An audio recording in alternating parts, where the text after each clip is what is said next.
नमस्कार, आप देख रहे हैं प्राइम न्यूज और मैं हूं आपके साथ आलोक शुक्ला। यूपी की सियासत में लगातार हलचल तेज होती जा रही है। विधानसभा चुनावों को लेकर हर पार्टी ने अपनी कमर कस ली है और संगठन के स्तर पर काम शुरू किया जा चुका है। बीजेपी में भी हर दिन नए सियासी मंथन की बातें सुनने को मिल रही हैं और समीक्षा के नाम पर ही सही तमाम बीजेपी नेताओं की दिल्ली दौड़ लगातार जारी है। यहां तक कि योगी आदित्यनाथ भी दिल्ली गए और जीत का मंत्र लेकर आ चुके हैं। साथ ही मथुरा में भी संघ नेताओं की महाबैठक हुई, लेकिन सिर्फ बीजेपी ही तैयारी के मोड पर नहीं है। अखिलेश यादव भी सपा में तमाम उन नेताओं को शामिल कर रहे हैं जो पूरे प्रदेश में अपना रसूख रखते हैं और उनका अच्छा खासा जनाधार भी है। लेकिन सबसे ज्यादा जरूरी यहां पर कांग्रेस के नए रोडमैप की चर्चा भी है। प्रियंका गांधी भी सक्रिय हो चुकी हैं। उन्होंने खुद पूर्वांचल के 15 जिलाध्यक्षों से बात की और उनसे हर विधानसभा से 4 जिताऊ उम्मीदवारों की सूची मांगी है। साथ ही जो सबसे जरूरी बात है वो ये है कि यह भी जानकारी अब कांग्रेस इकट्ठा कर रही है कि सामने विपक्ष से कौन से उम्मीदवार मजबूती से सामने खड़े हो सकते हैं। कहने की जरूरत नहीं कि 2022 के चुनाव में कोई भी दल अपने को विपक्ष में नहीं देखना चाहता है। हर दल चाहता है कि सरकार उसकी बने और उसी के हिसाब से रण की तैयारी हो रही है। आज इसी पर हमारी 1 घंटे की चर्चा होगी और तमाम मेहमानों से हम समझने की कोशिश करेंगे कि आखिर कौन मजबूत है और कौन कितना कमजोर है। तो 1 घंटे की चर्चा में आज हम तमाम मेहमानों से यहां पर समझने की कोशिश करेंगे कि आखिर रणनीति पर मंथन जो हो रहा है उसका क्या यहां पर हासिल होगा। बैठक में संगठन को लेकर रणनीति बन रही है। विधानसभा चुनाव 2022 को लेकर राजनीतिक सरगर्मियां तेज हो चुकी हैं। तो आपको बताएं कि रणनीति पर लगातार मंथन जारी है। फिर से सत्ता पर काबिज होने के लिए बीजेपी में मंथन शुरू हो चुका है। और आपको बताएं कि मथुरा में बीजेपी संगठन पदाधिकारियों की बैठक, प्रदेश संगठन महामंत्री सुनील बंसल भी बैठक में शामिल हो चुके हैं। प्रदेश सह संगठन मंत्री और 18 जिलों के संघ कार्यकर्ता मौजूद हैं। आपको बताएं कि इसमें यह बड़ी बैठक हो रही है, इसमें यह भी मंथन किया जाएगा कि आखिर उत्तर प्रदेश में किन जिताऊ उम्मीदवारों पर दांव लगाने की जरूरत है। बैठक में संगठन की मजबूती को लेकर भी रणनीति बनेगी।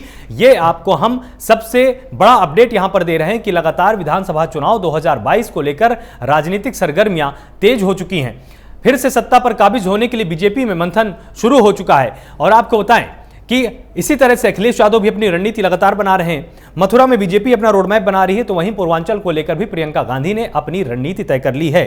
प्रियंका गांधी ने बिल्कुल साफ कर दिया है कि इसी तरह से यहां पर तैयारी की जाएगी और साथ ही पूर्वांचल के 15 जिलाध्यक्षों से उन्होंने बात की है और यह संकेत दिया है कि हमको कम से कम 4 जिताऊ उम्मीदवारों के नाम चाहिए जो किसी भी विधानसभा में चुनाव को जीत सकते हैं, वहां पर रोडमैप को बदल सकते हैं। वहां पर जो सामने विपक्ष के नेता होंगे उनकी भी लिस्ट अब कांग्रेस लगातार इकट्ठा कर रही है। कांग्रेस का यह मानना है कि विपक्ष में जो भी उम्मीदवार खड़े होंगे उनको लेकर भी हमारे पास पूरी लिस्ट होनी चाहिए। हमको यह जानना चाहिए कि आखिर किस तरह से यहां पर एक रणनीति बनाई जाने की जरूरत है जिसमें पूरी तरह से यह साफ हो जाए कि संगठन महामंत्री सुनील बंसल भी अगर मौजूद हैं तो निश्चित रूप से यह बहुत बड़ी तैयारी कही जा सकती है। जिस तरह से दिल्ली दौड़ देखी गई, दिल्ली दौड़ में भी आपने देखा होगा कि तमाम बड़े नेता पहुंचे, चाहे वो मध्य प्रदेश के रहे हों चाहे उत्तर प्रदेश के रहे हों। तो मतलब संगठन के स्तर पर बड़े से बड़े नेता को दिल्ली में बुलाया गया, उनको रणनीति में नई जिम्मेदारियां सौंपी गई, उनको कहा गया कि अब आपकी जिम्मेदारियां ये है। मुख्यमंत्री योगी आदित्यनाथ खुद गए, मोदी शाह से उन्होंने मुलाकात की और जीत का मंत्र लेकर वापस लौटे हैं। इसके साथ ही लगातार जिस तरह से राधा मोहन सिंह सक्रिय हैं, सुनील बंसल सक्रिय हैं, उसी तरह से दत्तात्रेय होसबले को भी तमाम बड़ी जिम्मेदारी यहां पर संगठन के द्वारा सौंपी जा सकती है। आरएसएस द्वारा दत्तात्रेय को भी एक बड़ी यहां पर जिम्मेदारी सौंप सकते हैं। तो मथुरा में भी अभी चुनावी रणनीति पर मंथन है। प्रदेश संगठन महामंत्री सुनील बंसल भी बैठक में शामिल हो रहे हैं। प्रदेश सह संगठन मंत्री और 18 जिलों के संघ कार्यकर्ता भी यहां पर मौजूद हैं।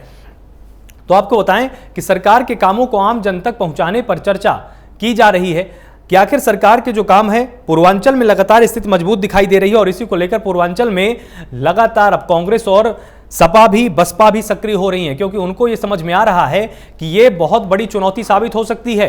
क्योंकि जिस तरह से पूर्वांचल में योगी का गढ़ माना जाता है, अगर यह भी माना जाए जैसा कि अभी हाल फिलहाल में मंथन किया गया कि अगर एक राज्य के तौर पर भी पूर्वांचल को लिया जाए तो भी योगी काफी वहां पर मजबूत है। इसलिए प्रियंका गांधी ने एक नई रणनीति बनाई है, तमाम जिलाध्यक्षों से बैठक की और उनको साफ तौर पर निर्देश दिया है। उनको कहा है कि हमको हर विधानसभा से भी कम 4 ऐसे नाम चाहिए जो कि चुनाव जीत सकते हैं। साथ ही उन उम्मीदवारों के नामों पर भी चर्चा की जा रही है जो कि सपा के हो सकते हैं, बसपा के हो सकते हैं, बीजेपी के हो सकते हैं और जिताऊ उम्मीदवार हों, उनको भी काटने के लिए रणनीति अब यहां पर बनाई जाएगी। तो आज ये मिली जुली बहस हमारी होने वाली है। हमारे साथ तमाम मेहमान जुड़े होंगे, साथ ही हमारे साथ प्राइम न्यूज के senior executive editor Prem Shankar Singh ji भी होंगे। उनसे भी हम उनकी संपादकीय टिप्पणी यहां पर जरूर लेंगे, क्योंकि बहुत जरूरी है ताकि इस पूरे के पूरे चुनावी समीकरण को समझा जा सके।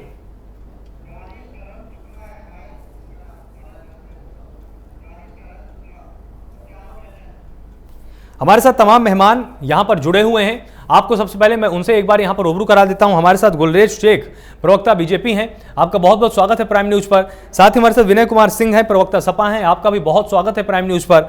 चंद्रमोहन शर्मा है, प्रवक्ता कांग्रेस है, आपका भी बहुत स्वागत है प्राइम न्यूज पर। और साथ ही हमारे साथ मुरारी शुक्ल हैं, आरएसएस में लगातार अपनी जिम्मेदार भूमिकाओं के लिए जाने जाते हैं। और साथ ही प्राइम न्यूज के senior executive editor Prem Shankar Singh ji भी हमारे साथ यहां पर जुड़े हुए हैं। लगातार जिस तरह से मंथन चल रहा है प्रेम जी, सबसे पहले आपके पास आना चाहूंगा, क्योंकि बहुत जरूरी समझना, सियासी समीकरण उत्तर प्रदेश का बहुत ही ज्यादा तीखा माना जाता है। तीखा इस लहजे में कि हर पार्टी इस बार ये चाहेगी कि वो विपक्ष में न बैठकर अब की बार सरकार चलाए और सरकार जो है उसकी कमियों को जनता के बीच में ले जाए। लेकिन जिस तरह से बीजेपी सक्रिय हो चुकी है, वो चाहती है कि जो हमने काम किए वो जनता तक पहुंचाए जाए। आप इस पूरे के पूरे मंथन को कैसे लेकर चलते हैं? बीजेपी की तैयारी कहां पर है, सपा की तैयारी कहां पर, और जिस तरह से कांग्रेस अब सक्रिय हो चुकी है, इन सब से क्या यहां पर राजनीतिक रंग बदल सकते हैं? आलोक, 2022 की तैयारी बीजेपी की तरफ से सबसे पहले धरातल पर हमें देखने को मिला कि बीजेपी सबसे ज्यादा एक्टिव नजर आ रही है। लेकिन अब धीरे धीरे जो सरगर्मियां हैं वो तेज हो रही हैं। और अब आपने देखा होगा कि आज कांग्रेस भी किस तरह से अजय कुमार लल्लू ने सपा प्रवक्ता को भी ज्वाइन कराया। और तमाम जो आरोप हैं, खासकर जब भी इस तरह के चुनाव जब होते हैं तो जो सत्ता में जो पार्टी होती है उस पर आरोप ज्यादा लगते हैं, उस पर हमले ज्यादा होते हैं। तो पूरा विपक्ष अलग अलग ही सही चुनाव लड़ेगा, लेकिन जो हमला का जो केंद्र होगा, जो हमला होगा उनका, वो बीजेपी होगी, क्योंकि बीजेपी की सरकार राज्य में है। अब आपको ये देखना होगा कि किस तरीके से धरातल पर ये लोग उतर रहे हैं और काम कर रहे हैं। बीजेपी का जो होमवर्क होना था, जो लगातार यहाँ पर 3 दिन लखनऊ में बैठक हुई, उसके बाद योगी आदित्यनाथ कल वापस लौटे, तमाम बड़े नेताओं से मिलकर, अमित शाह, जेपी नड्डा और खुद पीएम मोदी से वो मिलकर गए। यानी कि जो कुछ भी आपस में खींचतान पार्टी के अंदर ऐसी बताई जा रही थी सरकार और संगठन के बीच में, या मंत्रिमंडल में जो विस्तार करने को लेकर, समीकरण को लेकर, सब चीजें अब सामने हो गई हैं, बातें हो गई हैं, चीजें होने लगी हैं। अब आज उसी को लेकर ब्रज क्षेत्र में आज पदाधिकारियों की बैठक हो रही, वहां पे संघ के नेता हैं। यानी कि संघ का जो रोल होता है चुनाव में, उस रोल का महत्व तो बहुत अहम हो जाता है, क्योंकि वो एक एक गांव, एक एक लोग से मिलते हैं और उनका जो काम होता है वो दिखता नहीं है आपको। वो कभी मीडिया में या किसी वो पर प्लेटफॉर्म पर आकर वो अपनी बात नहीं रखते हैं। वो धीरे धीरे और बहुत पहले से काम कर रहे होते हैं। अब उस पर तेजी आ रही है। आप देखिए कि किस तरह से जैसे जैसे समय नज़दीक आएगा, अभी 8 महीने 9 महीने के बाद एक तय तारीख हो जाएगी कब चुनाव होना है उत्तर प्रदेश में। लेकिन उससे पहले बीजेपी बार बार ये जता रही है, दिखा रही है कि हम बहुत मुस्तैद हैं। और बंगाल चुनाव के बाद, पंचायत चुनाव के बाद पार्टी की जैसी स्थिति थी, या पार्टी को लेकर जो सवाल उठने लगे थे कि कहीं कमजोरी है, अगर ये कमजोरी है तो इसको कैसे पाटा जाए और इस पर कैसे काम किया जाए, उसी को लेकर बैठक हो रही है। जो 19 जिलों की बात है उसको खास कर ध्यान रख के जो ब्रज क्षेत्र का जो इलाका है उसमें कैसे काम किया जाए। उधर दूसरी तरफ अगर हम कांग्रेस की बात करें तो कांग्रेस में भी प्रियंका गांधी पहले से काफ़ी एक्टिव हैं। उत्तर प्रदेश उनके लिए सबसे बड़ी चुनौती है प्रियंका गांधी के लिए। और कांग्रेस ने जो जनाधार पिछले कई सालों में वहां पर खोया है उत्तर प्रदेश में, उसको लाने की चुनौती प्रियंका गांधी को है।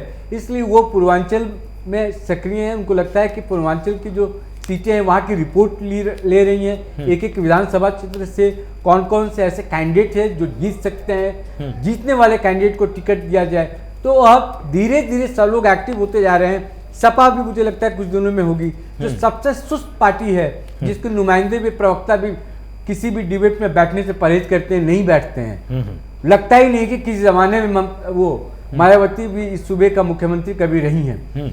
ना अपनी बात करते हैं मीडिया के सामने आके, ना उनकी तैयारी वैसे पता चलती है।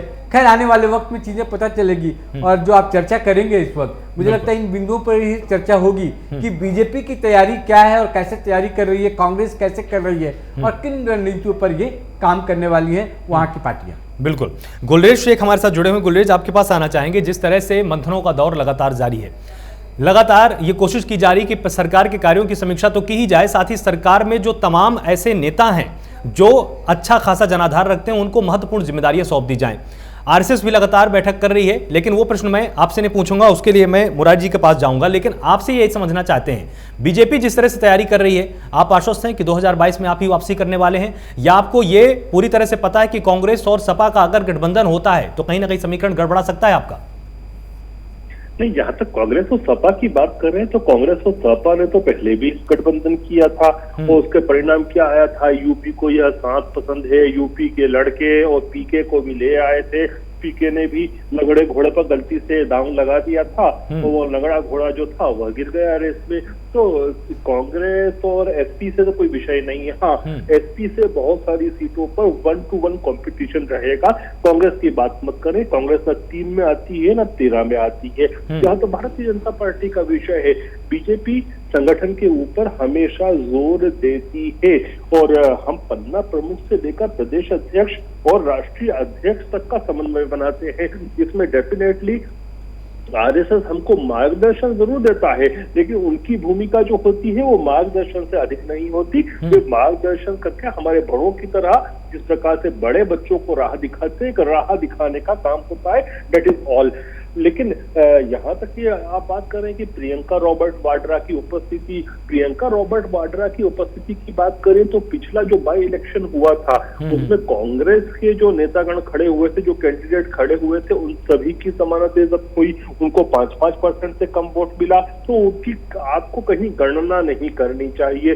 बीएसपी का भी आप सही कहते हैं, मैं इतने डिबेट्स में जाता हूँ, बीएसपी भी कहीं ना कहीं साइलेंट दिखती है, बीएसपी भी ठंडी हो चुकी है। एसपी से डेफिनेटली 1-to-1 फाइट होगी और हम अच्छे अंकों के साथ वापस से सत्ता में आएंगे। क्यों आएंगे? उसके 2-3 मुख्य कारण है।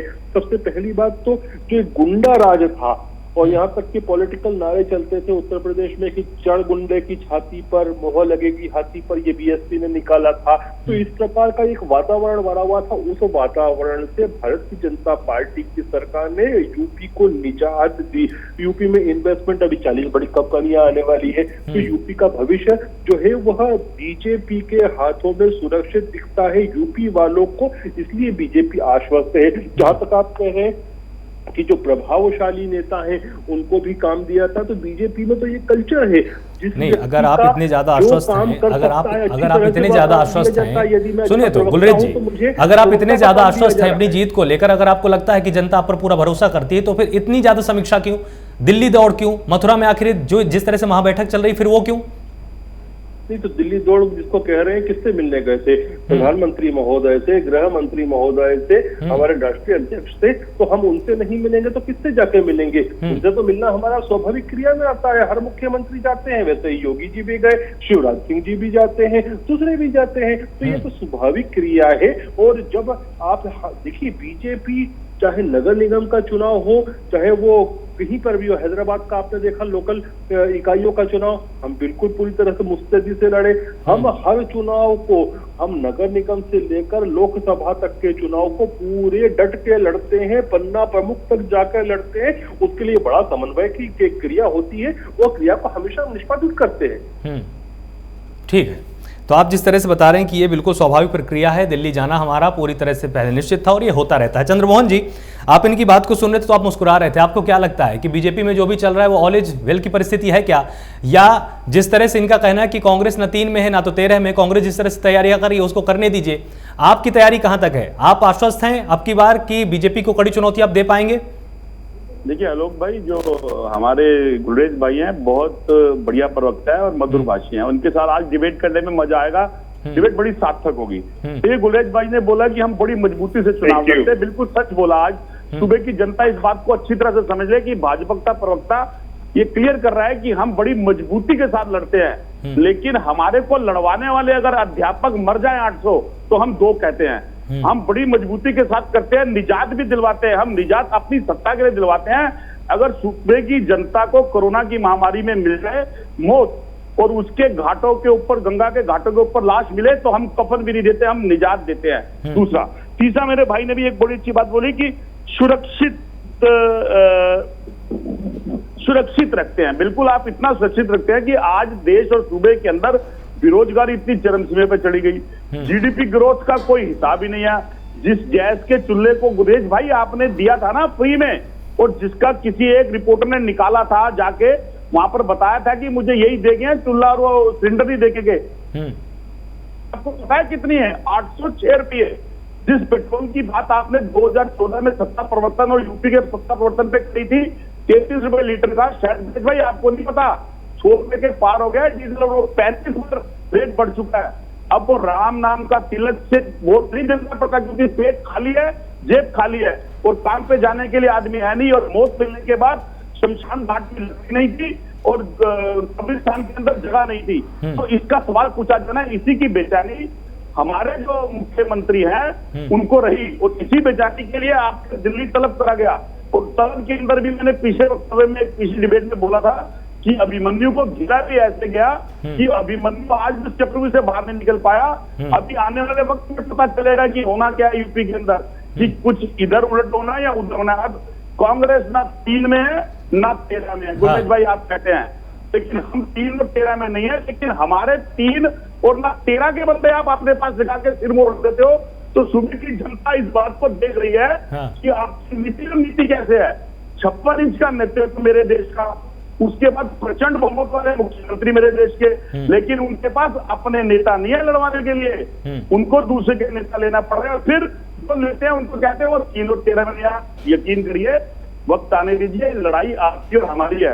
आज देश की जनता, सूबे की जनता भाजपा कांग्रेस से दिखाएगी, तो प्रियंका गांधी के नेतृत्व में, अजय लल्लू के नेतृत्व में बहुत बड़े प्रचंड बहुमत के साथ सत्ता भी होगा। और गुलेर जी मैं आऊंगा आपके पास, आऊंगा। ठीक है, हमारे साथ मुरारी जी भी जुड़े हुए हैं। जिस तरह से मथुरा में लगातार संघ की बैठक चल रही है, उसके क्या मायने हैं, अगर आप ही समझा दें तो ज़्यादा बेहतर होगा, क्योंकि लगातार सभी के मन में ये तमाम आशंकाएं हैं कि आखिर ये बैठक क्या यूपी विधानसभा चुनाव को लेकर हो रही है, बीजेपी संगठन को लेकर हो रही है, या ये एक आरएसएस को लेकर रूटीन बैठक है? मायने क्या है इसके?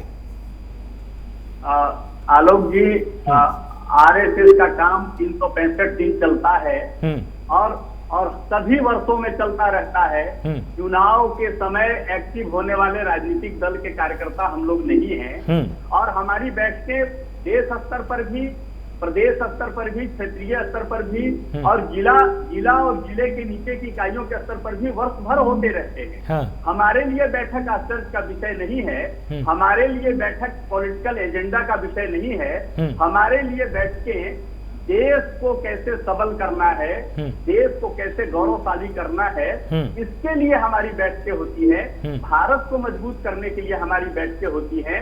भारत को आंतरिक तौर पर और बाह्य तौर पर सुरक्षित कैसे हमें जनता के सामर्थ्य के बल पर रखना है, संगठित सामर्थ्य के बल पर रखना है, इसके लिए हमारी बैठकें होती हैं। हम कभी अपने नेता और पराये नेताओं में भेद नहीं करते। हम हमेशा भारत के सभी, भारत को चाहने वाले नागरिकों को, भारत को पसंद करने वाले नागरिकों को सदा से अपना मानते आए हैं। और इसलिए डॉक्टर हेडगेवार ने स्थापना काल में कहा था, आरएसएस के प्रारंभिक काल में कहा था कि जो भी इस देश का है वो हमारा है, ठीक, जो भी इस भारत के पक्ष का है वो हमारा है। हमारे लिए कोई अपना और पराया, चंद्रमोहन जी आऊंगा आपके पास, पूरा देश हमारा है, और देश के सभी लोग जो इस देश के पक्ष में खड़े हैं वो हमारे हैं। और हम चुनाव आए ना आए, हम हमेशा काम करते रहते हैं। ठीक है, आप उत्तर को बहुत ही खूबसूरती से आप टाल गए, बहुत ही खूबसूरती से आप के बारे में बताइए कृष्ण मुरारी जी। यूपी में अपने परिजनों को छूने को तैयार नहीं है, हम वहाँ बिना भेद किए, जाति धर्म देखे लोगों की अंत्येष्टि कर रहे हैं। मुरारी जी, हमारे साथ प्राइम न्यूज के senior executive editor Prem ji बैठे हुए हैं, वो आपसे एक यहाँ पर प्रश्न पूछना चाहते हैं। कृष्ण जी, मैं ये कह रहा हूँ कि यूपी में 2022 में चुनाव है, इसको लेकर संघ की रणनीति क्या है? संघ के जो बड़े अधिकारी हैं, संघ में जो लोग एक्टिव रहते हैं, वो किस तरह से चुनाव को देख रहे हैं? जो बाकी पार्टियां हैं, वो पार्टियां जो तैयारियां कर रही हैं अपनी, और बीजेपी की तैयारी में आप किस तरह से देखते हैं कि बीजेपी आगे है? देखिए, बीजेपी की तैयारी बीजेपी कर रही है और राजनीतिक दल की तैयारियां अपने हिसाब की होती हैं। हमारी तो तैयारी केवल इतनी है कि समाज की अंतिम पंक्ति में खड़ा अंतिम व्यक्ति तक भारत में विकास की किरण कैसे पहुंचे।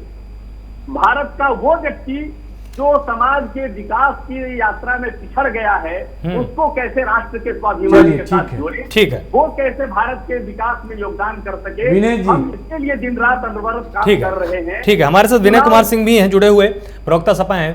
विनय जी, अब आपके पास आना चाहते हैं। लगातार देखिए तमाम पार्टियों ने अपनी रणनीति अभी बनानी शुरू की है।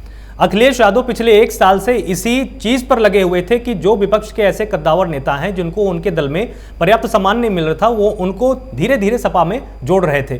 साथ ही शिवपाल यादव को भी कहीं ना कहीं मनाने में अब वो कामयाब धीरे धीरे हो चुके हैं। आपको क्या लगता है, आपकी रणनीति क्या है? आप बीजेपी के सामने एक मजबूत विकल्प के रूप में खड़े हैं। क्या जनता को जाकर आप समझा पाएंगे कि नहीं वोट किसको करना है? क्योंकि तैयारी तो आप भी कर रहे हैं, लेकिन बीजेपी भी अपनी तैयारी लगातार कर रही है। आपका पलड़ा कितना भारी है? देखिए, समाजवादी पार्टी विगत 5 साल से अपनी तैयारी में जुटी हुई है। उसके कार्यकर्ता पब्लिक के बीच में आकर के काम कर रहे हैं तथा कोरोना काल में जिस तरीके का संकट व्याप्त हुआ था, समाजवादी पार्टी के कार्यकर्ता जमीन पे आकर के उनके हर संभव जो भी मदद हो सकता है पहुंचाने का काम कर। अब पहली बात तो ये बताया, अभी हमारे मित्र ने कहा कि प्रचंड बहुमत वाले सरकार के, नहीं ये गलत है। इस प्रचंड बहुमत के सरकार के मुख्यमंत्री वो नहीं थे, वह तो आयातित मुख्यमंत्री थे। जब चुनाव पिछला लड़ा गया था तो उस समय माननीय योगी आदित्यनाथ जी के चेहरे पर चुनाव नहीं लड़ा गया था।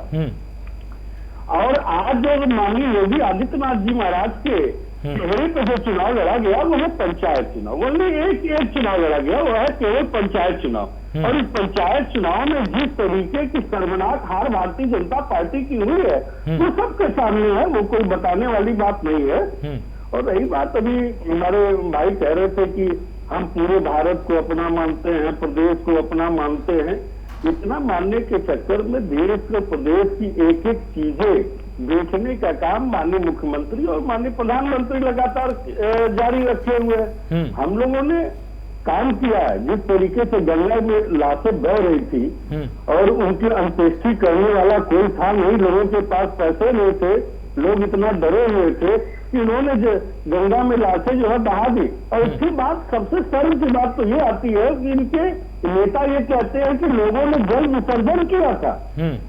हम ये नहीं समझ पाते कि जल विसर्जन किन परिस्थितियों में होता है, भू समाधि किन परिस्थितियों में होता है। बहुत ये लोग संत महात्मा है, शायद इन लोगों को मालूम होगा कि भू समाधि, जल विसर्जन, अंत्येष्टि किन किन परिस्थितियों में होता है। इस तरीके की भयावह स्थिति लोग जल विसर्जन के द्वारा बात कर रहे हैं। हमें यही लगता है कि लोग इतना परेशान थे, डरे हुए थे। सरकार का कहीं न कहीं जो दायित्व था, अपने दायित्व का निर्वहन करने में सरकार असफल थी।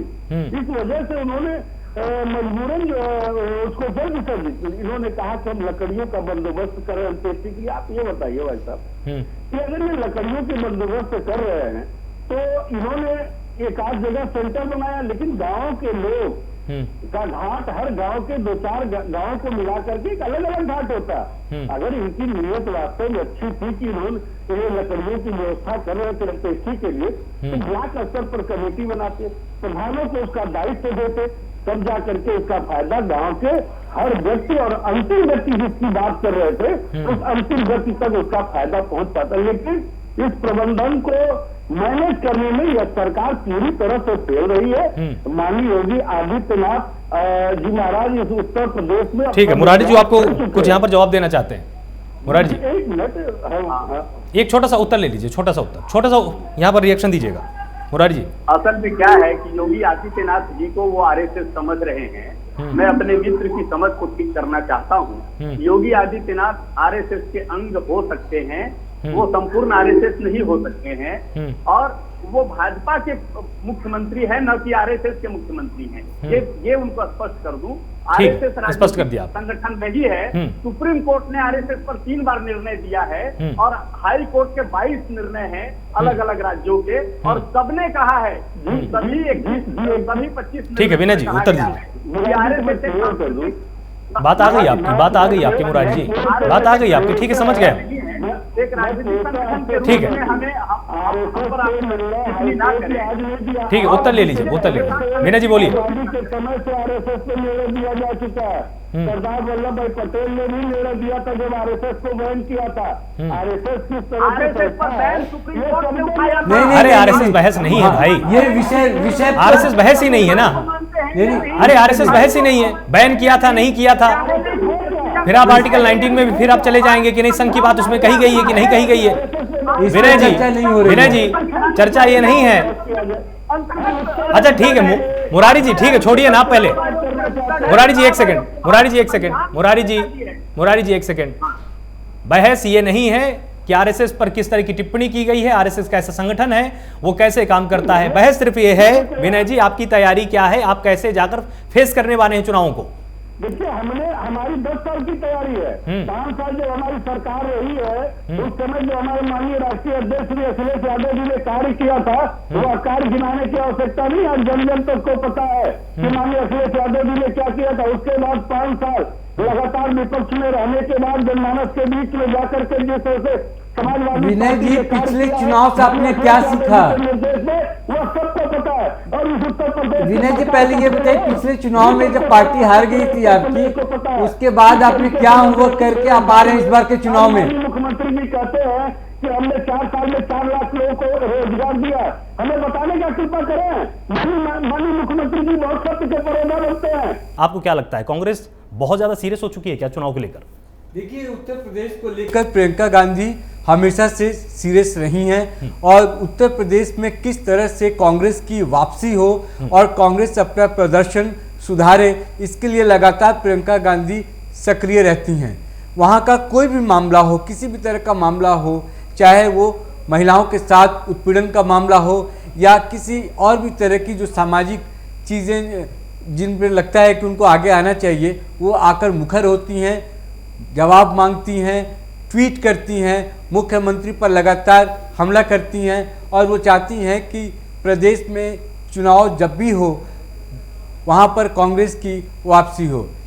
अब क्या है कि 2022 के चुनाव में अगर आप देखेंगे तो जो केंद्र है, जो हमला जिन पर होता है वो सिर्फ एक बीजेपी पार्टी है, क्योंकि सत्ता में भी है, स्वाभाविक है, ऐसा होता भी है। तो बाकी जो दूसरे तीसरे पायदान पर जो पार्टियां हैं, बीएसपी हो, सपा हो या कांग्रेस हो, सबका जो नज़रिया है या हमला करने का जो आरोप लगाते हैं उससे बीजेपी होती है। ये आपस का इन्होंने जितने विपक्ष हैं आपस में इनका कोई कंपटीशन नहीं है। यानी कि सपा क्या कर रही है उससे कांग्रेस को मतलब नहीं है, कांग्रेस क्या कर रही है उससे सपा को मतलब नहीं है। तो यानी कि जो कुछ भी रणनीति पार्टियां बना रही हैं, भले वो सामने आकर बोलें या ना बोलें, सारी चीज़ें और सभी तरह की रणनीति जो है वो सिर्फ बीजेपी को घेरने के लिए और बीजेपी को हराने के लिए है।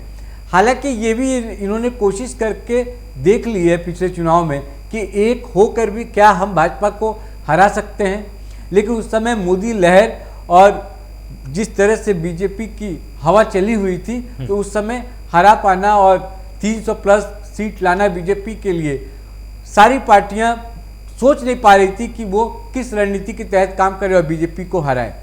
अब देखिए, आप देख रहे होंगे लगातार कोरोना के बाद जिस तरह से मुख्यमंत्री योगी आदित्यनाथ को घेरा जा रहा है वो सिर्फ एक पॉइंट है और वो पॉइंट है कोरोना में जो मिसमैनेजमेंट हुआ, जो ऑक्सीजन को लेकर कमी हुई, बेड को लेकर जो असुविधा हुई, जो लाशों की बात हो रही है कि लाशें नदी में बहती हुई देखी गई, लकड़ियां नहीं मिली, एक यही मुद्दा घूम फिर कर सभी पार्टियां उठा रही हैं और बता रही हैं कि वहां पर बीजेपी सरकार फेल हो गई, योगी आदित्यनाथ फेल हो गए। इसके अलावा अगर आप देखेंगे तो योगी आदित्यनाथ के जो पिछले 5 साल के कार्यकाल हैं, अभी 5 साल मत कहिए, 4 साल हुआ, अभी 5 साल हो जाएगा, तो उसमें जो उन्होंने काम किया है, चाहे महिलाओं के लिए हो, विकास की बात हो, शिक्षा को लेकर हो, स्वास्थ्य को लेकर हो, क्योंकि स्वास्थ्य की बात तब बेमानी हो गई जब कोरोना आया तो कुछ चीजें एक्सपोज हुई, सरकार वहां पे बैकफुट पे सरकार दिखी, उसको लेकर सरकार लगातार गिरती रही। इसके अलावा ये कुछ कह नहीं पा रही हैं विपक्षी पार्टियां। अब देखिए, आज भी आप देखेंगे जो ताज़ा बयान है योगी आदित्यनाथ का, योगी आदित्यनाथ ने कहा है कि किस तरह से आर्थिक मोर्चे पर तेजी लाया जाए, इसके लिए काम किया जाए। रोजगार को बढ़ाने की बात कह रहे हैं, वो कह रहे हैं कि जैसे ही रोजगार बढ़ेंगे, रोजगार और लोगों को दिए जाएंगे तो आर्थिक मोर्चे पर जो सरकार है वो और मजबूत होगी और चीजें ढर्रे पर आएंगी, पटरी पर लौटेंगी। कोरोना का जो तीसरा लहर है, कोरोना का तीसरा लहर ना आए, इसके लिए भी सरकार मुस्तैद है। आलोक जी, तो जिस तरह से आपने यहाँ पर बताया कि हर कोई अपनी तैयारी पर लगातार यहाँ पर जुटा हुआ है, हमारे साथ गुलरेज शेख हैं। गुलरेज, आप अपनी बात कुछ कहना चाहते थे, जिस तरह से आप पर आरोप यहाँ पर विनय जी लगा रहे थे। विनय जी का यह कहना था कि आपकी सरकार पूरी तरह से फेल हो चुकी है, इसलिए आप हड़बड़ाए हुए हैं। आप दिल्ली भी जा रहे हैं, आप मथुरा में बैठकें भी कर रहे हैं, साथ ही लखनऊ में भी तमाम पर्यवेक्षक आ रहे हैं, लगातार वो आपको समझाइश दे रहे हैं, ये समझाने की कोशिश कर रहे हैं कि आपका अगला कदम क्या होना चाहिए। क्या इनकी बात सही है, या आप ये पूरी तरह से मानते हैं कि आपसे कोई भी चूक नहीं हुई है, आपने अच्छे कार्य किए हैं, अब आप उनको जनता तक लेके जाएंगे? नहीं, डेफिनेटली हमने जो अच्छे कार्य किए हैं उनको लेकर ही आवाम के पास जाएंगे और आवाम से समर्थन मांगेंगे। जहां तक कोविड-19 का विषय है, कोविड-19 की लहर जहां पर भी पीक पे आई, चाहे वो अमेरिका में आई हो, ग्रेट ब्रिटेन में आई हो, फ्रांस में आई हो, यही पस मंजर था जो उत्तर प्रदेश में था या देश के अन्य क्षेत्रों में दिखा था, क्योंकि वो एक ऐसी भयानक आपदा थी, ऐसी भयानक महामारी, जिस प्रकार से नंबर्स आ रहे थे, सिस्टम उसमें हांफने लगा था। और ये चीज हमने even Mount Sinai hospital New York के मैनहट्टन में भी देखी कि लोग जो हैं वो सड़क के ऊपर पलंग लगाकर या सड़क के ऊपर दरी बिछाकर लेटे हैं। तो ये स्थिति दुनिया के हर हमने बड़े शहर में, बड़े अस्पताल में या बड़े देश में देखी है, वही हिंदुस्तान में भी देखी है। और ये दुर्भाग्य है मानवता का कि इस प्रकार का हमको एक महामारी को फेस करना पड़ा। लेकिन जहां तक मुझसे पहले जितने भी लोग बोल रहे थे, ये एक भी नहीं बोल सकते कि हमारे मुख्यमंत्री ने, हमारी सरकार ने किसी प्रकार का करप्शन किया हो। याद करें कि उत्तर प्रदेश की सरकारें हमेशा करप्शन में डूबी रही। इस बात की आवाम में चर्चा रही कि किस प्रकार से बद इंतजामिया भी होती है और किस प्रकार से पब्लिक फंड का कांस्टेंट मिसयूज भी उत्तर प्रदेश में हुआ। लेकिन बीजेपी की सरकार में एक भी ऐसा उदाहरण देखने को नहीं मिला। अभी थोड़ी देर पहले हमारे समाजवादी मित्र कह रहे थे कि देखो हमने जो है पंचायत के चुनाव में गुल खिला दिया। अरे भैया, उपचुनाव जो हुए थे 2019 के आम चुनाव के पहले, उसमें भी आपने 3-3 गुल खिलाए थे और उस गुल की वजह से आप बिल्कुल पौमा गए थे और आप ऐसी ही बातें करते थे। अंत तो कतवा क्या हुआ, क्या मिला आपको? मायावती जी के साथ मिलके भी 5 का आंकड़ा क्रॉस नहीं कर पाए। तो आप थोड़ा अपने आप को समझिए, बिल्ली के भाग्य से बार बार छीका नहीं टूटता है, टूट जाता है। पहले भी टूटा था, अभी भी टूटा है, वापस आपकी गत वही होगी। नहीं तो अगर आपने इतने अच्छे काम किए हैं, अगर आपकी उपलब्धियां इतनी सारी हैं, तो बार बार ये फिर जंगल राज का ठीकरा आपके ऊपर क्यों फोड़ दिया जाता है? समाजवादी पार्टी हर बार आपको इसी चीज में घेरने की पूरी कोशिश करती है कि आपके आने के बाद से कानून व्यवस्था खराब हुई है। देखिए क्या होता है कि कोई आदमी चोर है तो अपने आप को चोर कहलवाने से बचने के लिए सबसे पहले कहेगा कि नहीं, मैं चोर नहीं हूँ, वो तो दूसरा चोर है। अब जंगल राज किसको कहते हैं? हम सब जानते हैं कि जंगल राज में किस प्रकार से जातिवाद चलता है, जंगल राज में किस तरह से अपहरण होते हैं, जंगल राज में किस तरह से इज्जतें लूटी जाती हैं, तो जंगल राज में 4-5 टुकड़े कैसे उत्तर प्रदेश के होते हैं और परिवार के एक-एक व्यक्ति को एक-एक टुकड़ा दे दिया जाता है कि आज शाम तक आप कितना कलेक्शन लेकर आओगे। इसको कहते हैं जंगल राज। अब उस जंगल राज की इमेज आज भी खत्म नहीं हो रही। जैसे कांग्रेस के ऊपर भ्रष्टाचार, कांग्रेस के बारे में माना जाता है कि ये पार्टी जो है वो भ्रष्टाचारियों की पार्टी है। ये जब भी बोलती है देश के खिलाफ ही बोलती है। जैसे दिग्विजय सिंह जी ने अपना मुंह खोला तो देश के खिलाफ ही बोले। तो इस प्रकार से उत्तर प्रदेश की भी एक पार्टी है जिसके ऊपर गुंडागिर्दी की छाप लगी हुई है, जंगल राज की छाप लगी हुई है, जातिवाद की छाप लगी है। तो वो अपने आप को डाइल्यूट करने के लिए दूसरों को बोलती है, लेकिन जनता तो जानती है ना। ठीक है विनय जी, मेरा एक सवाल आपसे है कि क्या आपकी जो पार्टी की जो रणनीति है, क्या सिर्फ बीजेपी के लिए है कि आप मायावती और प्रियंका गांधी इसको भी कंपटीशन में मानते हैं उत्तर प्रदेश की राजनीति में?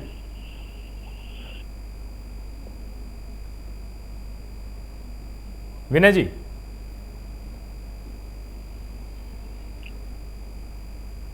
आवाज आ रही है आप तक विनय जी?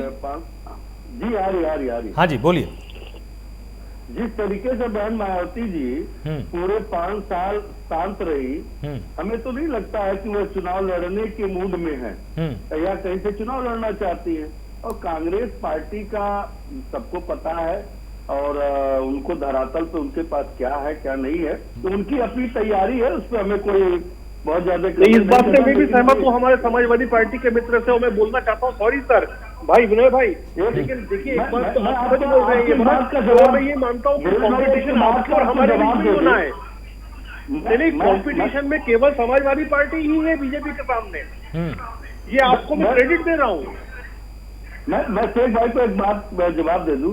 अभी आपने कहा ना जंगल राज किसे कहते हैं, आपको नहीं पता है, मैं बता देता हूँ जंगल राज किसे कहते हैं। नहीं जिस सरकार में महाराज चिन्मयानंद स्वामी जी कांग्रेस और मायावती के बारे में कुछ नहीं, कांग्रेस पुराने साल में है, उनको अभी भी संभावना दिख रहा है क्या?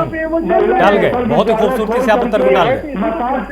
विनय जी, आपने मेरे सवाल का जवाब नहीं दिया। जंगल राज पे हम बात करेंगे। गायत्री प्रजापति नहीं बनने देते, महिला शोषण सॉफ्ट कॉर्नर अभी भी है इनको कांग्रेस के लेकर, जितने भी है कि चुनाव के पहले न चुनाव के बाद कहीं कोई समीकरण अगर बैठता है तो साथ आ सकते हैं। ऐसा नहीं होता था कि कोई आपकी गायत्री प्रजापति बन जाए। याद है गायत्री प्रजापति भूल गए सर 5 साल में। गुलेर जी बोल लेने दीजिए पहले उनको। विनय जी, आपको शायद याद नहीं है कि पिछली घटनाएं किस तरीके से एक लड़की को जबरदस्ती ले आकर के पुलिस के द्वारा जलाया जा रहा था, पेट्रोल डाल करके, किस तरीके से गोरखपुर में गोलीकांड हुआ, ये तमाम ऐसे उदाहरण है। आपको बताने, आप खुद जानते हैं जंगल राज के किस तरह से भ्रष्टाचार आज उत्तर प्रदेश में व्याप्त है, चाहे बिजली विभाग ले लीजिए, चाहे पशुपालन ले लीजिए, चाहे कोई भी विभाग, सारे जगह में जिस तरीके से आज जनता उस चीज को बता रही है। हालांकि गुंडागर्दी के लिए सपा पर भी आरोप लगते रहे हैं। उसने बताया है आपके भ्रष्टाचार, आपके जंगल राज का जो है उसने बताया है कि भारतीय जनता ये तो ऐसी परिस्थिति है फिर विनय जी, आप उनको बोलते रहिए कि आपके आने के बाद जंगल राज आया, और वो आपके पिछले 5 सालों को लगातार गिनाते रहे। उन्होंने गिनाया तभी तो उनको और जनता ने वोट दिया ना। जब आपके समय में जंगल राज की बातों को बीजेपी ने जा जाकर घर घर समझाया तो उसके बाद उनको वोट मिले थे। आप इस चीज को फिर क्यों भूल जाते हैं? जंगल राज और गुंडागर्दी की बात होती थी कि सपा राज में गुंडागर्दी हो रही है। आज जिस तरीके से हत्याएं हो रही है बराबर लगाता है, ये जंगल राज आज कानून कहाँ है? नहीं सर, नहीं प्लीज, माफिया को जबरदस्ती छुड़ाया जाता है, इसी को तो जंगल राज कहते हैं। और किसको कहते हैं जंगल राज? माफिया को जबरदस्ती गाड़ी से उतार करके भारतीय जनता पार्टी के नेता, यही तो बात है ना, यही तो बात है। बीजेपी का यही कहना है, बीजेपी का यही तो कहना है कि वो जिन जिन माफियाओं पर काम कर रही है वो सब आपके शासनकाल में फले पले बढ़े बूढ़े, और उसके बाद ही जब जब कार्रवाई उन पर होती है तो समाजवादी पार्टी को ज्यादा दिक्कत होती है। ये बीजेपी का आरोप है आप पर। माफिया को, समाजवादी पार्टी के माफिया को आपके कहने के हिसाब से भारतीय जनता पार्टी के लोग छुड़ाने गए? मेरे कहने के हिसाब से नहीं, बीजेपी का यह कहना है कि हम जब भी किसी माफिया पर कार्रवाई करते हैं तो समाजवादी पार्टी को दिक्कत क्यों होती है? तो भारतीय जनता पार्टी के अंदर बैठे हुए माफियाओं के ऊपर कब कार्रवाई करेंगे? जो भू माफिया बैठे हैं, नाम बताइए आप, नाम बताइए, नाम बताइए, तो नाम बताइए ना आप, कौन है? अरे माननीय मुख्यमंत्री जी के ऊपर खुद ही केसेज है गोरखपुर के अंदर, कोई भी केस नहीं है। और अपराधी आप कैसे मानेंगे किसी को? आप नाम प्रॉपर्टी पे कब्जा कर रखा है, कौन एबडक्शन करता है, कौन डॉन बन के बैठा है, कौन हफ्ता वसूली करता है, कौन जमीनों पे कब्जा करता है, नाम बोलिए ना। आपके यहाँ तो सही भरमार मिलती है। और जहां तक एक बात है, बड़ी स्पष्ट बात कहता हूं मैं कि क्यों समाजवादी पार्टी को जब गुंडों का एनकाउंटर होता है तो आंसू निकलते हैं, मुझे ये समझ में नहीं आया। संभवतः देश की एकमात्र ऐसी पार्टी है जब गुंडा मरता है तो जिसका दिल दुखता है। ये तो कोई पार्टी नहीं करती। मतलब मैं बोलता हूँ कांग्रेस जैसी भ्रष्ट पार्टी को भी इतनी तकलीफ नहीं होती जब गुंडा मरता है, तो जितना रुदाली बन। तो चंद्रमोहन जी आ रहा हूँ मैं आपके पास आऊंगा। 2 मिनट बस आपको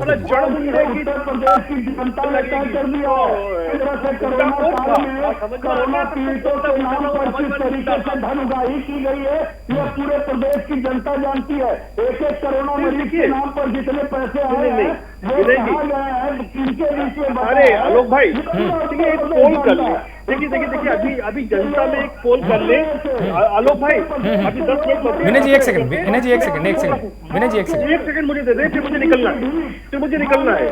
और भारतीय विनय जी, एक सेकंड। पार्टी के माननीय मुख्यमंत्री जी कहते हैं मौसम सुहाना है, हमारे पास ऑक्सीजन भी है, ठीक है, भी है, दवा भी है। विनय जी एक सेकंड, कुछ गुलेज जी आपसे बोलना चाहते हैं, गुलेज जी आपसे कुछ बोलना चाहते हैं, बोलिए गुलेज जी। छोटा सा रिक्वेस्ट करता हूँ आपसे, आप ऑनलाइन टेलीविजन के ऊपर, अभी 10 मिनट बाकी है आपके शो में, एक पोल कर ले, एक नंबर चला दे कि कौन सी पार्टी गुंडा पार्टी है उत्तर प्रदेश में। 1 2 3 4 नंबर नाम दे दे पार्टियों का, आपको मालूम पड़ जाएगा और इसमें दिखा दे कि पब्लिक क्या वोटिंग करती है।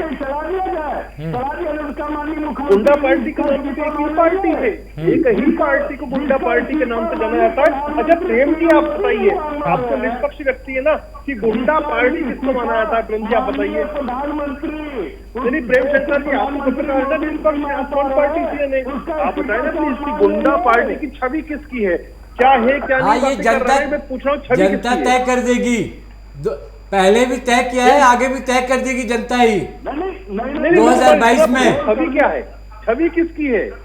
हाँ जनता को तय करने दीजिए, हम आप कौन होते हैं? लेकिन जो एक परसेप्शन है कि ये दल गुंडों का दल है, ये कौन सा दल है? वो कौन सा दल है जिसके विषय में परसेप्शन है कि ये दल गुंडों का दल है?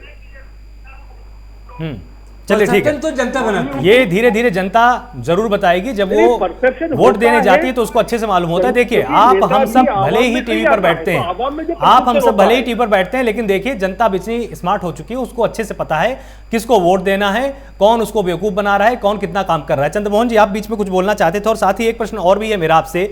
पूर्वांचल पर आपका अब की बार फोकस बहुत ज्यादा है, प्रियंका गांधी बहुत ज्यादा गंभीर है, पूर्वांचल को लेकर 15 जिलाध्यक्षों से बातचीत की, हर विधानसभा से कम 4 नाम उन्होंने मांगे। उन्होंने कहा कि कम से कम मुझे 4 ऐसे उम्मीदवार चाहिए जो कि जिता सके। पूर्वांचल पर फोकस करने के पीछे की वजह क्या हो सकती है? देखिए प्रियंका जी ने जो पूर्वांचल पर फोकस करा वो पहला तैयारी का एक स्पेस है, उसके अंदर 4 नाम हमने हर जिला के, उसमें हमारे माननीय नेता ने बोले कि 4 नाम वो नाम चाहिए जो जिताऊ नाम हो, ताकि उसके अंदर से हमारा से ज्यादा वर्कर तक जुड़ाव हो सके और वो 4 नाम सामने आए और 4 नामों के तो आगे का प्रोसीजर चला सके। ये तो और आपके प्रश्न का उत्तर जी। अब देखिए मेरे को जरा गुरेज भाई की बातों का जवाब दे दीजिएगा। गुरेज भाई जब बात करते हैं तो वो एक फिल्म भूल जाते हैं, पटकथा चलती है तो एक नंबरिंग चलती है उस पिक्चर के ऊपर। उस नंबरिंग के अंदर 2014 से पहले गुरेज भाई आपने दिखाया था भ्रष्टाचार, करप्शन, महंगाई, ये सब नंबरिंग के फेज थे। आज उस नंबरिंग के फेज के बाद पिक्चर चल रही है, उस पिक्चर के अंदर भी महंगाई बढ़ी, उस पिक्चर के अंदर भी हाथरस के कांड के अंदर बलात्कार हुआ, उस गुंडाई के अंदर देखिए यूपी का विकास, विकास था वो होते होते यूपी की पुलिस से बचते कहां चला गया, 3 मिनट और दीजिए, और मध्य प्रदेश में जाके उस विकास का एनकाउंटर हुआ। और उसी के अंदर गुंडाई का जो आपने रूप दिया है वो लखनऊ और कानपुर के अंदर, वो आपको याद होगा एक सैमसंग का मैनेजर था जिसकी हत्या हुई थी, जिसको आपने घुमा दिया था नौटंकी करके। ऐसे बहुत सारे गुंडाई फेज है, ये पिक्चर फेज चल रहा है। आप नंबरिंग का हवाला दे रहे हैं, नंबरिंग का हवाला तो आप कांग्रेस को दे देते हैं, लेकिन जो आपने पिछले 4.5 वर्षों में पिक्चर चलाई है उसकी पटकथा तो इस सूबे की जनता ने लिखनी है, उसने जवाब देना है आपको।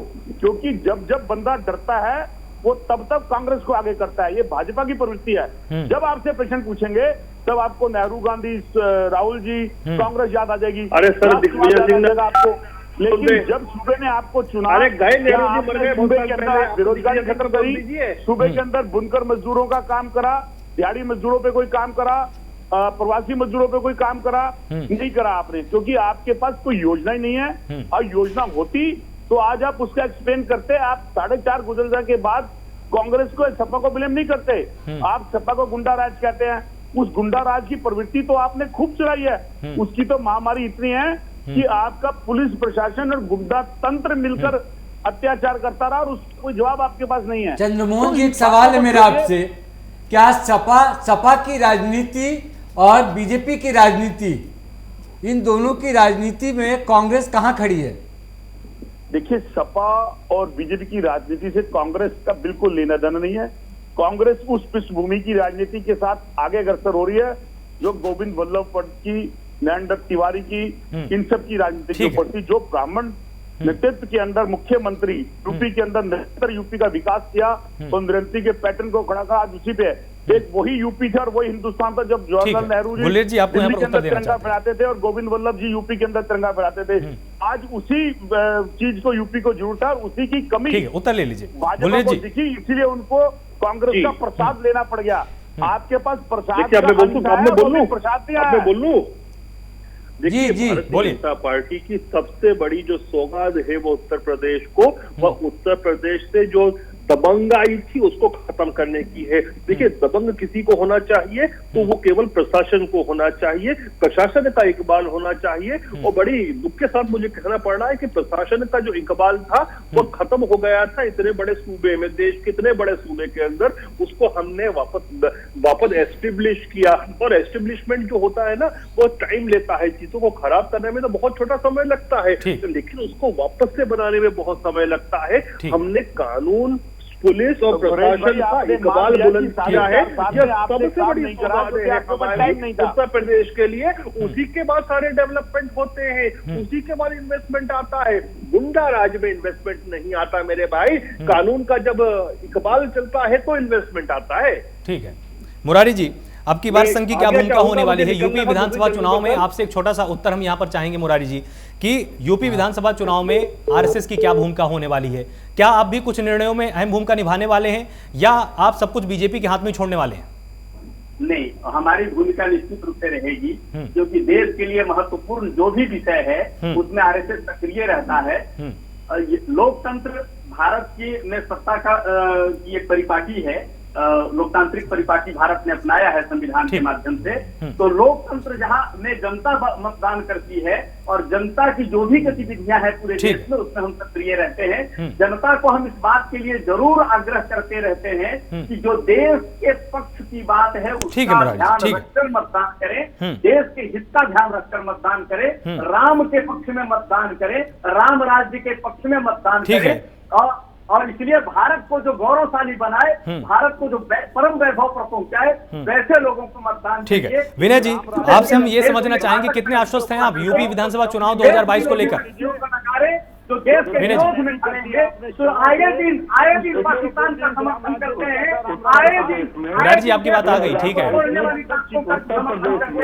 उनके खिलाफ मतदान करें, जनता जागरूक होकर भारत के लोकतंत्र मतदान करें। विनय जी छोटा सा उत्तर दीजिएगा। बिल्कुल विनय जी।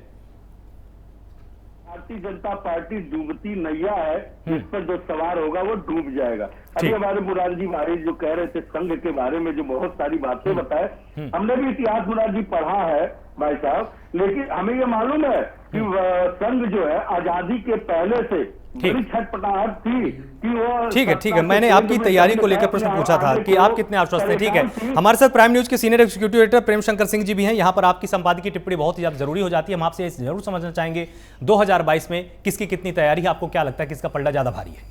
देखिए, लगातार जो हम बहस कर रहे हैं, प्राइम न्यूज पर जो बहस लगातार किए जा रहे हैं, उससे जो निचोड़ निकलता है ना बार बार आलोक, मुझे यही लगता है कि तमाम जो उत्तर प्रदेश में पार्टियां इस बार चुनाव लड़ने वाली हैं, उनका मकसद ये नहीं कि मेरा परफॉर्मेंस कैसा हो या मुझे चुनाव जीतना है। उन पार्टियों को ये लगता है कि बीजेपी हार जाए। सपा अगर है तो सपा को लगता है कि अगर कांग्रेस जीत जाती है तो जीतने दो, बीजेपी नहीं जीते।